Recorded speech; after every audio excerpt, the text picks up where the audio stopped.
যে 5 স্থানে যদি আপনি ফলো না করেন বা এই 5টা স্থানকে যদি নিয়ন্ত্রণ করতে না পারেন, তাহলে এই জায়গাগুলোতে বদজিনের আসর পড়ে এবং আপনার শারীরিক ক্ষতি করতে পারে। এখন আপনি উত্তরণের উপায় কি এবং কোথায় সেগুলো রয়েছে বা কোথায় সেগুলো থাকে? দেখেন, ঘরের এমন কিছু জায়গা রয়েছে যে জায়গাগুলোতে কেউ কোনো দিন শয় নাই, আপনি বিছানা করে রেখে দিয়েছেন এবং ঈদের পরের দিন শুয়েছেন, শোয়ার পরে 1 বছর আপনি ঢাকায় রয়েছেন, আগামী ঈদ পর্যন্ত বিছানাটাকে ওইভাবে আপনি রেখে দিয়েছেন। এইরকম বিছানা আপনারা রাখবেন না। 2 নম্বর, আলমিরার মধ্যে এমন কিছু কাপড় চোপড় আপনারা রাখেন যে কাপড় চোপড়গুলো আপনি খুলেন না সহজে। 5 মাস 6 মাস 7 মাস চলে যাচ্ছে, কিন্তু কাপড়গুলো আপনি খুলে একবার দেখেনও না, ফলো করেন না, তাকান না। যদি এরকমটা হয়ে থাকে তাহলে আপনাদেরকে অবশ্যই যে কাজটি করতে হবে, এই চাদরগুলো এবং এই ঘরগুলো যাতায়াত করতে হবে, ঝাড়াঝাড়ি করতে হবে এবং ব্যবহার করতে হবে। রাসূল সাল্লাল্লাহু আলাইহি ওয়াসাল্লাম কি বলছেন?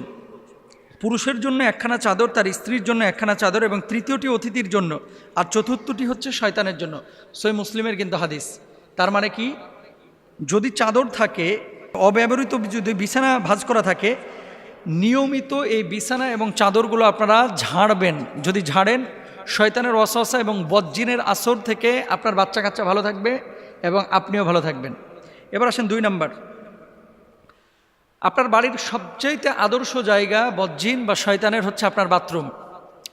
কিছু বাথরুম যেখানে ঢোকা যায় না, আবার কিছু মানুষের বাথরুম আছে বেডরুমের চাইতে বাথরুমটা সুন্দর, যারা রুচিশীল। তো যাদের বাথরুম যত নিকৃষ্ট এবং অপবিত্র, ওই বাথরুমে তত বদজিনের আসর থাকে। অনেক সময় আপনি বাথরুমে বসবেন, দেখবেন কারেন্ট চলে গেছে, বালতিটা নড়ানড়ি করতেছে। অনেক সময় আপনি বাথরুমে বসেছেন, বদনাটা আপনার সামনে থেকে উধাও হয়ে গেছে, অথচ রেখেছেন পাশে, চলে যাচ্ছে। এরকম হয়। এখন এই কথা শোনার পরে অনেক দর্শক অথবা আপনারা অথবা যারা আপনারা রেকর্ড করতেছেন, আপনারা মনে করবেন যে এটা মনে হয় ফাউল কথাবার্তা, এটা কেমন কথা, বালতি আবার একা একা নড়ে কীভাবে? যখন আপনার সামনে ঘটবে তখন বলবেন যে আসলে এটা কিভাবে ঘটে। আর এখন তো সহজ, সিসি ক্যামেরায় কিন্তু এই ধরনের ভৌতিক বিষয়গুলোও দেখা যায়। অফিসে দেখবেন যে চেয়ার রাখা আছে, এই চেয়ারটা একা একা রাত্রিবেলায় ঘুরে বেড়াচ্ছে, এগুলো সিসি ক্যামেরায় দেখা যায় এবং ঘটেছেও এরকম অনেক ঘটনা। তো দেখেন, বাথরুমে যখন আপনি ঢুকবেন, বাথরুমে ঢোকার আগে আল্লাহুম্মা ইন্নী আউযু বিকা মিনাল খুবুসি ওয়াল খাবাইস দোয়া পড়ে নেবেন। আচ্ছা, এই বাথরুমের মধ্যে কে থাকে? দুষ্ট খবিস প্রকৃতির শয়তান জিন থাকে, জিন শয়তানও থাকে। এজন্য হাম্মামে প্রবেশ এবং বের হওয়ার ক্ষেত্রে আল্লাহ রাসূল সাল্লাল্লাহু আলাইহি ওয়াসাল্লাম বলেছেন, পায়খানার স্থান হচ্ছে জিন এবং শয়তানের উপস্থিতির স্থান। সুতরাং যারা পায়খানায় যাবে তারা যেন এই দোয়াটা পড়ে তারপরে প্রবেশ করে, মানে প্রবেশ করবেন এই দোয়াটা পড়ে। যদি প্রবেশ করেন, এখান থেকে বদজিনের কেটে পড়বে। আরেকটা বিষয় আপনাদেরকে বলে রাখি, আপনাদের অনেকেই আছে, বিশেষ করে নারীর মধ্যে এবং পুরুষদের মধ্যে আমাদের কাছে এই ধরনের প্রশ্ন আসে, বাথরুমে ঢুকে উলঙ্গ হয়ে গোসল করে, একেবারে গায়ের ওপরে কোনো কাপড়ই রাখে না। এই ধরনের চিত্রগুলো, যেগুলোকে নেকেড চিত্র বলা হয়, এই ধরনের চিত্রগুলো আসলে জিন শয়তান এবং আপনার যারা ওয়াসওয়াসা দেয়, এদের একটা আদর্শ চিত্র বা এই চিত্রগুলো তারা পছন্দ করে। এগুলো কখনো করবেন না, এগুলো আবারও বলি কখনো করবেন না। প্যান্ট পরে ঢুকেছেন বা লুঙ্গি পরে ঢুকেছেন, ওটা পরে আপনি গোসলটা করবেন ইনশাআল্লাহ তাআলা। আর কিছু মানুষ দেখবেন উপুর হয়ে শয়, মানে নিতম্ব উপরের দিকে, বুকটা নিচের দিকে, বালিশের ওপরে বুকটা রেখে উপুর হয়ে শয়, এভাবে আপনারা শোবেন না। এই ধরনের শোয়া যারা অবলম্বন করে, বদজিনের আসর এবং বোবা জিন তাদেরকে বেশি ধরে। এটা রাসূল আকরাম সাল্লাল্লাহু আলাইহি ওয়াসাল্লাম পছন্দ করেন নাই, আপনারা খেয়াল করবেন। এবং যখন বাথরুম থেকে বের হবেন তখন গুফরান একা পড়বেন। আর বিশেষ করে সন্ধ্যাবেলায় আপনারা জানালাগুলো লাগায় রাখবেন। সন্ধ্যাবেলায় যখন মাগরিবের আজান হবে তার আগে আপনারা জানালা লাগায় দেবেন। আপনারা কি করেন, জানালাটা লাগান কখন? রাত 10টার পরে, অথবা মশা আসলে লাগান, তাছাড়া লাগাইতে চান না, পোকা আসলে লাগান। কিন্তু পোকা মশার চাইতে বড় শয়তান হচ্ছে জিন, যারা বদজিন, এগুলো আপনার ক্ষতি করতে পারে, এটা খেয়াল রাখবেন। 3 নম্বর আসেন, কিছু জামা কাপড় আপনারা দীর্ঘদিন ঝুলায় রাখেন এবং রাসূল আকরাম সাল্লাল্লাহু আলাইহি ওয়াসাল্লাম বলছেন, তোমাদের জামা কাপড় ভাঁজ করে রাখো, কারণ এসব জামা কাপড়ের কাছে দুষ্টজনেরা ফিরে ফিরে আসে, আর শয়তান ভাঁজ করা জামা কাপড় পরে না, মেলে দেওয়া পোশাক পেলে পরিধান করে। এটা সিলসিলা জাইফার মধ্যে রয়েছে 2801 নম্বর অংশে। মেন কথা হচ্ছে, আপনি যখন কোনো পোশাক পরছেন, এই যে আমি আজকে জুব্বাটা পরেছি, নিয়ে যে আমি ঝুলায় রেখে দিলাম, 7 দিন 8 দিন এটা আর পরি না। এই পোশাকগুলোর মধ্যে ঘাম থাকে, অপবিত্র জিনিস থাকে, অথবা ময়লা আবর্জনা থাকে। এই পোশাকগুলো জিনদের মানে বদজিনের একটা আদর্শ পোশাক, এগুলো তারা পছন্দ করে, এগুলোর উপরে প্রভাব ফেলে। আচ্ছা, আরেকটা বিষয় আপনাদেরকে বলি, অনেকে চর্বি আপনারা খেয়েছেন, খেয়ে হাতটারে আপনারা গামছার সাথে মুছে তারপরে রেখে দেন, এগুলো করবেন না। যেখানে চর্বি, গরুর গোশত খেয়েছে, টিস্যু দিয়ে মুখটা মুছে টিস্যুটা আস্তে করে ওই বিছানার কোনায় ফেলায় থুয়ে দেয়। এগুলো জিনের খাবার এবং জিনেরা এগুলো পছন্দ করে। হাড্ডি চুষে নেহারি খেয়েছে, নেহারির হাড্ডিটাকে নিয়ে যে কি করে আস্তে করে ওই যে বেডরুমে ঘুমায় এটা জানলার পাশে নিয়ে যে ফেলায় থুয়ে দেয় কাঁঠাল তলায়, এগুলো করবেন না। প্রাণী বা মানুষের মূর্তি, পুতুল, যেই ঘরে যত বেশি ছবি, পুতুল এবং মূর্তি থাকবে সেই ঘরে জিন তত বেশি ঢুকবে, বদজিন, খারাপ জিন, রহমতের ফেরেশতা ঢুকবে না, এটা খেয়াল রাখবেন ইনশাআল্লাহ।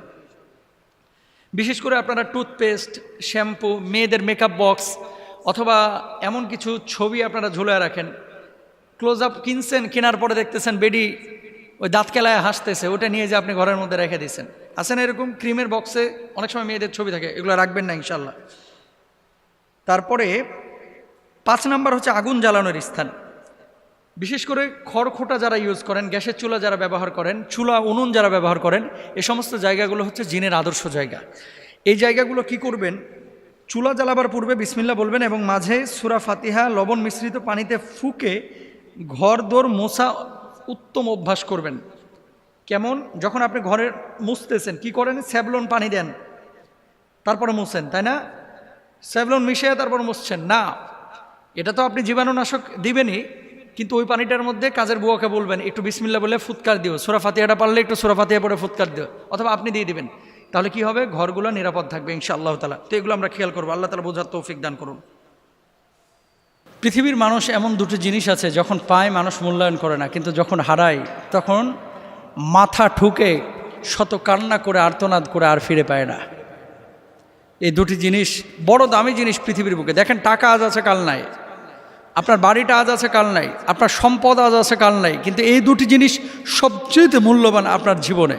আচ্ছা, আপনাকে বলি একটা কথা, সেটা হচ্ছে আপনার স্ত্রী আপনার জন্য রোস্ট রান্না করেছে, পায়েস রান্না করেছে, গরু, খাসি, মুরগি যা আছে আপনি যা পছন্দের খাবার সব রান্না বান্না করেছে, কিন্তু আবারও বলি কিন্তু আপনার শরীরটা ভালো না, পেটে পীড়া, গোশত হজম হয় না, আপনি খাইতে পারেন না। এই অসুস্থ অবস্থায় যদি আপনার স্ত্রী ভালো ভালো খাবার আপনার সামনে দেয়, কেমন লাগবে? আপনি রাগান্বিত হবেন, আরও ক্রোধান্বিত হবেন, হয়তোবা বউর ওপরে হাত তুলবেন, নাউজুবিল্লাহি মিন যালিক। এটা ভালো কাজ না। দুইটি জিনিস এমন রয়েছে যেই দুইটি জিনিস আল্লাহ তাআলা মানুষকে দিলে মানুষ যখন পায় তখন মূল্যায়ন করে না। কি হাদিসের মধ্যে দেখেন, সহিহ বুখারী হাদিস 6412 নম্বর হাদিস, আল্লাহ রাসূল সাল্লাল্লাহু আলাইহি ওয়াসাল্লাম বলছেন, নি'মাতানে মাকবুনুন ফীহিমা কাসীরুম মিনান নাস, আস-সিহহাতু ওয়াল ফারাগু। দুটি জিনিস এরকম আছে, মানুষের মধ্যে অধিকাংশ মানুষ দুটি নিয়ামতের খুব অবহেলা করে। একটি হলো সুস্থতা আর অপরটি হলো অবসরতা। আস-সিহহাতু ওয়াল ফারাগু। মানুষ যখন সুস্থ থাকে তখন মানুষ কিন্তু আল্লাহর সাথে গাদ্দারি বেঈমানি বেশি করে। মানুষ যখন অসুস্থ হয়ে যায়, অপারেশনের সময় হয়, হার্টে ব্লক তৈরি হয়, কিডনিতে ইনফেকশন দেখা যায়, ফুসফুসে কোনো ধরনের সংক্রমণ দেখা যায়, মানুষ কিন্তু সামনের কাতারে নামাজ পড়ে। খেয়াল করে দেখেন, বড় কোনো রোগ যখন ধরা পড়ে মানুষ নামাজ ছাড়ে না, কিন্তু যখন রোগ নাই, মানুষ সুস্থ সবল স্বাভাবিক, তখন নামাজ পড়ে না। কোরআনুল কারীমের 11 নম্বর পারার 10 নম্বর পৃষ্ঠায় আল্লাহ তাআলা কি বলছেন খেয়াল করেন, সূরা ইউনূসের মধ্যে, ওয়াইদা আযাকনা আন-নাসা রাহমাতাম মিন বাদি দাররা আমাসসাতহুম ইদা লাহুম মাকরুম ফি আয়াতিনা। মানুষকে বিপদ আপদের পরে আমি আল্লাহ তাআলা যখন সুস্থ স্বাভাবিক জীবন দান করি, মানুষ আল্লাহর সঙ্গে গাদ্দারি বেঈমানি করে। ওখানে চমৎকার করে উদাহরণ দেওয়া হয়েছে, ওয়াজারাইনা বিহিম বিরিহিন তাইয়্যিবা ওয়াফারিহু বিহা জাতহা রিহুন আসিফ ওয়াজাআহুমুল মাউজু মিন কুল্লি মাকানি ওয়াযান্নু আন্নাহু মুহাইতা বিহিম। কি বলছেন আল্লাহ তাআলা? দুনিয়ার মানুষের গাদ্দারির উপমা পেশ করেছেন। কেমন গাদ্দারি করে মানুষ? যখন জলযানে আরোহণ করে, দেখবেন বরিশালে যখন মানুষ লঞ্চে যায়, ওই চাঁদপুরে যখন লঞ্চে যায়, কিছু মানুষ আছে কানের মধ্যে দুইটা বল্টু লাগায়া, হেডফোন লাগায়া ওই নাটক সিনেমা দেখে, নাচ গান দেখে, গার্লফ্রেন্ড বয়ফ্রেন্ড আলাপ আলোচনা করে, এরকম আছে কিন্তু অসংখ্য মানুষ। দক্ষিণা বাতাস যখন গায়ে লাগতেছে, আহা কি শান্তি, সেই রাম ওয়েদার, এরকম কিন্তু বলে থাকে, সেই রাম ওয়েদার, সেই রকম আবহাওয়া। আল্লাহকে একটাবারের জন্য স্মরণ করে না যে এত বড় জাহাজটা এই সাগরের বুক চিরে কীভাবে সামনে এগিয়ে যাচ্ছে, একটাবারও খেয়াল করে না। হয়তো বা কিছু বুড়া থুত্থুরা মানুষ যাদের মোবাইল নাই, বাটন ফোন নিয়ে বসে থাকে, এগুলো খালি আল্লাহ বিল্লাহ করে।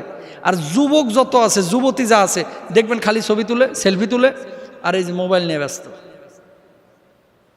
অথচ আল্লাহ তাআলা কি বলছেন, বান্দা স্মরণ করলি না, ওয়াজাহুমুল মাউজু মিন কুল্লি মাকানি ওয়া যান্নু আন্নাহুম উহাইতা বিহিম, হঠাৎ ঝড় আমি উঠায় দিলাম, বড় বড় ঢেউ যখন আছড়ে পড়তে লাগলো, জাহাজটা যখন হেলে দিল, কাঁপাকাঁপি শুরু করে দিল, মানুষ তখন বলে লা ইন আনজাইতানা মিন হাযিহি লানাকুনান্না মিনাশ শাকিরিন। মানুষ কত বড় গাদ্দার দেখেন।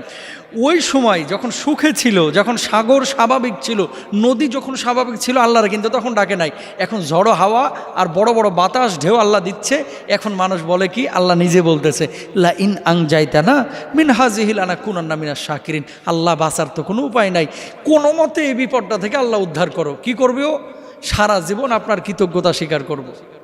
আল্লাহ বলছেন ফালাম্মা আনজাহুম ইদাহুম ইয়াবগুনা ফিল আরদি বিগাইরিল হক। ওই মানুষগুলোকে যখন ওই বিপদ থেকে উদ্ধার করে আমি আল্লাহ রাব্বুল আলামিন উপকূলে ভিড়াইয়া দিলাম, উঠায় দিলাম, ইয়া আইয়ুহান নাস ইন্নামা বাগিয়ুকুম আলা আনফুসিকুম মাতাল হায়াতিদ দুনিয়া। মানুষ উঠেই গাদ্দারি করে, সিজদা দেয় না আল্লাহকে, তখন নাবিককে ধন্যবাদ দেয়। কুমিল্লা থেকে চট্টগ্রাম যাচ্ছেন, দুই গাড়ি মুখোমুখি সংঘর্ষ হয়ে যাচ্ছিল, এমন মুহূর্তে কোনো মতে কাইটা কুইটা ড্রাইভার মানে গাড়ি নিয়ে পার হয়ে গেছে। পেছন থেকে মানুষগুলো আল্লাহরে ধন্যবাদ না দিয়া হানিফের ড্রাইভার, 15 বছরের অভিজ্ঞতা, কেমনে আমাদের বাঁচায় দিল, জালেম কোথাকার, তোমার ড্রাইভার বাঁচায় নাই, নাবিক বাঁচায় না, বাঁচিয়েছেন আল্লাহ, তুমি জানো না। আল্লাহ তাআলা এই কথাগুলো বলছেন। সুতরাং মানুষের জীবনে যখন মানুষ সুখে থাকে ওই ভূতে কিলাই, মানুষ যখন ভালো থাকে আল্লাহরে স্মরণ করে না, যখন বিপদে পড়ে আল্লাহরে স্মরণ করে।